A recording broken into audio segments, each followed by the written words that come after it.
ஆத்தூரில் பாஜகவினர், இந்து அமைப்பினர், முன்னாள் இராணுவ வீரர்கள் சார்பில் தேசிய கொடி ஏந்திய பிரம்மாண்ட பேரணியில் 500க்கும் மேற்பட்டவர்கள் கலந்து கொண்டனர்.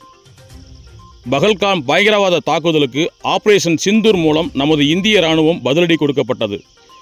பாகிஸ்தானுக்கு சரியான பதிலடி கொடுத்த இந்திய இராணுவத்தினர் மற்றும் பாரத பிரதமர் நரேந்திர மோடி ஆகியோருக்கு நன்றி தெரிவிக்கும் வகையில் நாடு முழுவதும் தேசிய கொடி பேரணி நடத்தப்படும் என பாஜக அறிவித்த நிலையில் நாடு முழுவதும் பாஜக தேசிய கொடி பேரணியை நடத்தி வருகிறது.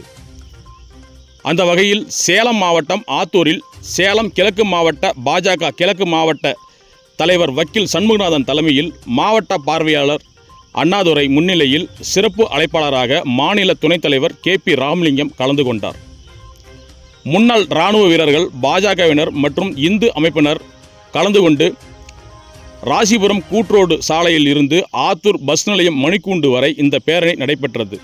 இந்த பேரணியில் பாஜக நிர்வாகிகள் மற்றும் இந்து அமைப்பினர், முன்னாள் இராணுவ வீரர்கள் என 500க்கும் மேற்பட்டவர்கள் கலந்து கொண்டனர்.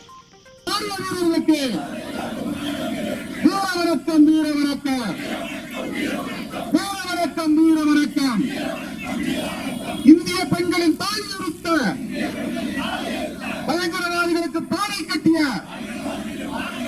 இந்திய ராணுவத்திற்கு வீர வணக்கம். இந்திய ராணுவத்திற்கு வீர வணக்கம். வணக்கம் ஏதுமின்றி நடைபெற்றது. பாரதம் முழுவதும் என்ற வெற்றி கொண்டாட்டமானது அற்புதமான முறையிலே தேச பக்தர்களால் நடத்தப்பட்டு வருகின்றன. நண்பர்களே, நம்முடைய இந்திய தேசம்,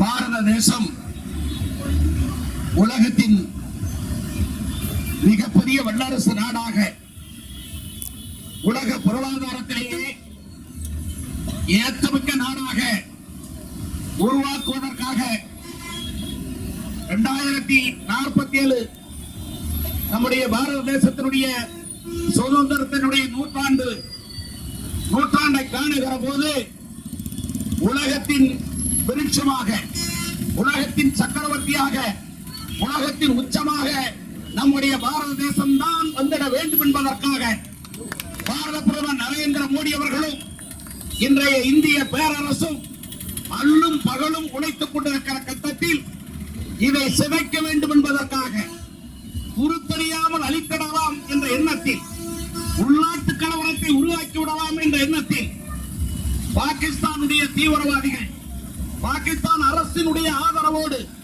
பாகிஸ்தான் உளவாளிகளுடைய ஆதரவோடு, பாகிஸ்தானுடைய ராணுவத்தின் ஆதரவோடு இங்கே தீவிரவாதிகள் நம்முடைய சொர்க்க பூமியாக கருதுகிற காஷ்மீர் மாநிலத்திற்குள்ளே நுழைந்து அதை சிதைக்கிற முடிவோடு 26 இந்திய பெண்களின் பொட்டை, குங்குமத்தை பாகிஸ்தான் ராணுவம் அளித்தது.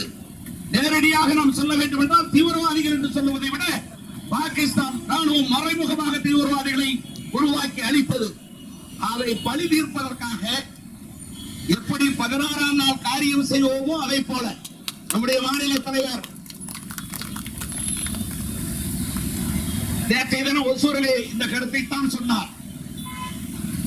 எந்த காரியத்தை செய்வதாக இருந்தாலும் 16ஆம் நாள் காரியம்தான் ஒரு முடிவுக்கு வரும் என்று சொல்லுவார்கள். அப்படி 16ஆம் நாள் காரியத்தை செய்வதை போல எண்ணி 16 நாள் கழித்து எந்த தீவிரவாதிகளை யார் அனுப்பினார்களோ, எந்த தீவிரவாதிகளை எந்த இடத்தில் உருவாக்கினார்களோ, எந்த தீவிரவாதிகள் பன்னெடுங்காலமாக, ஏன் அமெரிக்க ஐக்கிய நாட்டிலே இருக்கக்கூடிய இரட்டை கோபுரத்தை கூட தாக்குவதற்கு அவர்கள் அடித்தளமிட்டார்கள் அல்லவா? நம்முடைய மும்பையிலே நடைபெற்ற கலவரம், அதை போல எத்தனையோ கலவரங்களை உருவாக்கிய அத்தனை தீவிரவாதிகள் முகாமையும் 26 செகண்ட்லே அழித்து ஒழித்த மாபெரும் வரலாற்றை நம்முடைய இந்திய ராணுவம் செய்து காட்டிய, அதுதான் கடந்த 22ஆம் தேதி உலகத்திற்கு பாரத பிரதமர் நரேந்திர மோடி யார் என்று காட்டினார். அது மட்டுமல்ல, இந்திய தேசத்தின் ராணுவம் எத்தகைய ராணுவம் என்பதை உலகம் பார்த்து வியந்து போய் நிற்கிறது. 3 நாள் அமெரிக்க அதிபர் டொனால்ட் ட்ரம்ப் தூங்காமல் விழித்து எத்தனையோ வேலைகளை பார்த்து கடைசியிலே போய் சொல்லுவதற்கு